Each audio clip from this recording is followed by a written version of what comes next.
Mushrooms and black olives with extra cheese and garlic crust. The one order would begin my down spiral into a madness that I cannot even begin to understand. I think I've awoken something evil that's haunting my home. I live with two wonderful people. We rent an exquisite house together in Princeton. The extraordinary is made up of beautiful tan stones, and then inside is like walking right into heaven, if heaven had a tile flooring. We have a lovely kitchen, was an amazing and massive oven to cook anything we want to.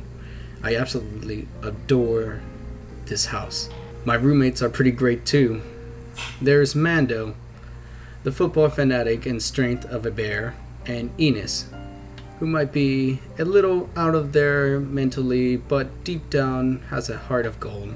We aren't normally all together on a Saturday night, but when we are, it's a lot of fun.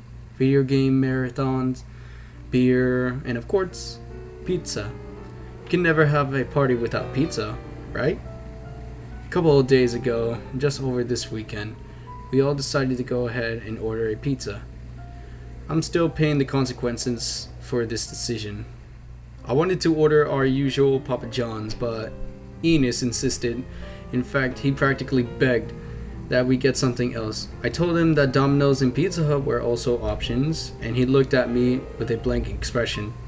He wanted something classy, something that didn't make his stomach hurt later. I said he was free to suggest any place he knew of. He pulled out a phone book and slammed it on the table. He began his journey flipping through the pages. I was in the middle of destroying Mando in a heated round of Super Smash Bros. When Enos slammed the entire cinder block of a book into my lap. He smacked his index finger into the name of a dusty yellow page. Ichu Pizzeria was all it said in thin black text. There was a number right under the text and a strange symbol next to it that looked like some kind of eyeball. I asked him why he really wanted to try this place. He said he had never seen it before, and it had to be hipster.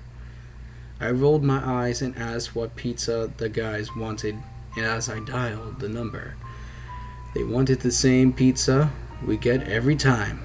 Hawaiian! Someone answered almost immediately. What? They asked. It was a hysterically female voice. Is this Ichu Pizzeria? I asked.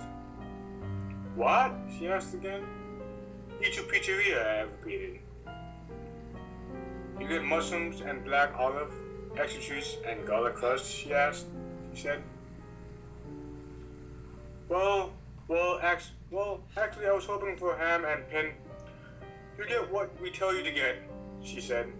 Okay. 30 minutes, she said. I heard the phone click on the other line.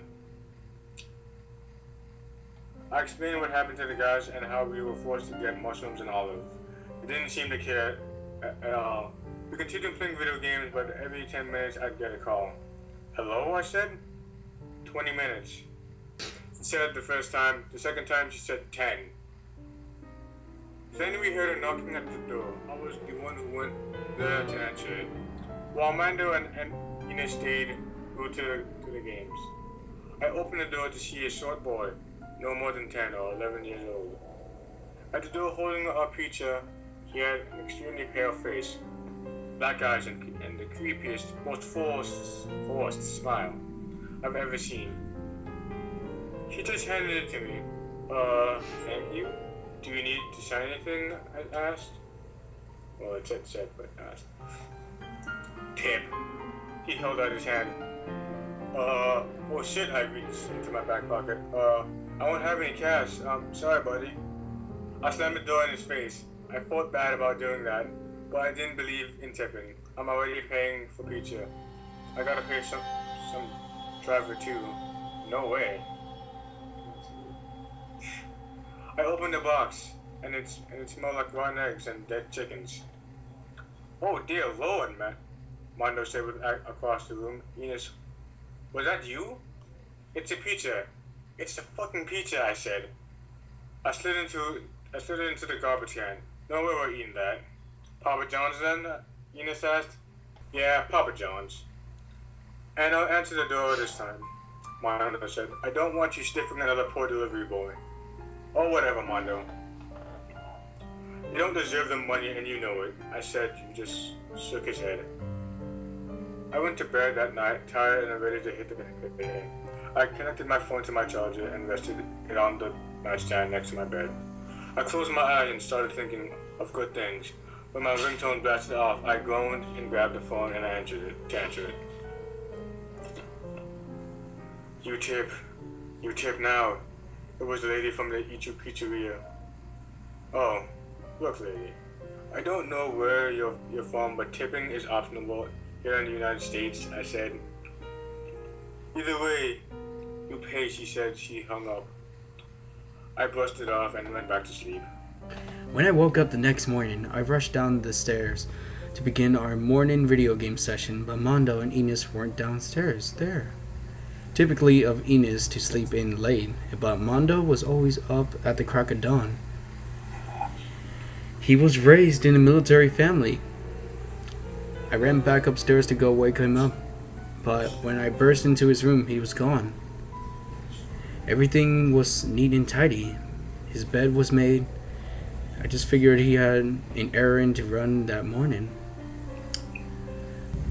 I walked out the door to get the newspaper and something right on our porch step. It was a flat, square box with the word Ichu across it. I picked it up. It was still warm. I figured that this must be their apology for calling me late at night to complain about my lack of a tip. I dropped the pizza box onto the counter and started digging in. It was ham and pineapple, just as we wanted last night. And it was the best ham and pineapple I ever had. Definitely better than whatever they were trying to pass off as a pizza last night. I finished the whole thing by myself before Ines could ever calm down. I ate it right out of the box. When he did calm down, he was already pretty pissed I ate the pizza without him. Dude, you didn't save me any breakfast? He said. I couldn't help it. Man, this pizza was so good. Best pizza I ever had, I said. And you dirty eat shoes, she said. Goes to show you I'm always right. Where's Mondo? No idea. He's just gone. I haven't seen him all morning. I stopped cold in my words. I stared down at the empty pizza box with pure disbelief. What? What's wrong? Ines said. All I could do was point to the box. He looked inside and gasped, nearly dropping his mug of coffee. Inside the box, where the pizza had been sitting, was a grease stain that looked like Mondo's face, almost like a damn photograph. Dude, is this a prank? What the hell? Ines said. I swear, I didn't know. I didn't. My phone suddenly cut me off. I grabbed it and answered it quickly. You enjoyed breakfast, the woman said. Did you do something to my friend? My friend Mondo? I said. I heard a giggle on the other line. You tip now, or you next. She hung up again. Oh, hell no, I said. I tried dialing back the number, but the operator said it didn't exist. We reported it to the police, but they said there was no such thing as Ichu Pizzeria. And when we tried to show them the phone book, it was just gone. They can't do anything anyways. A person isn't considered missing until 24 hours has gone by. Well, 24 hours went by yesterday and Mondo never showed up. The police said they were going to try their best, but we all know they're not any help in these cases. Ines says that Mondo was the pizza, that I ate Mondo, and they're going to turn us into pizzas and then eat us. I think that's absolutely ludicrous. They're definitely holding Mondo somewhere. The question is where? I searched the internet for Ichu Pizzeria building, and they were just simply gone. Am I supposed to sit here and wait until they decide to come and kidnap me? I don't see any other options at this point.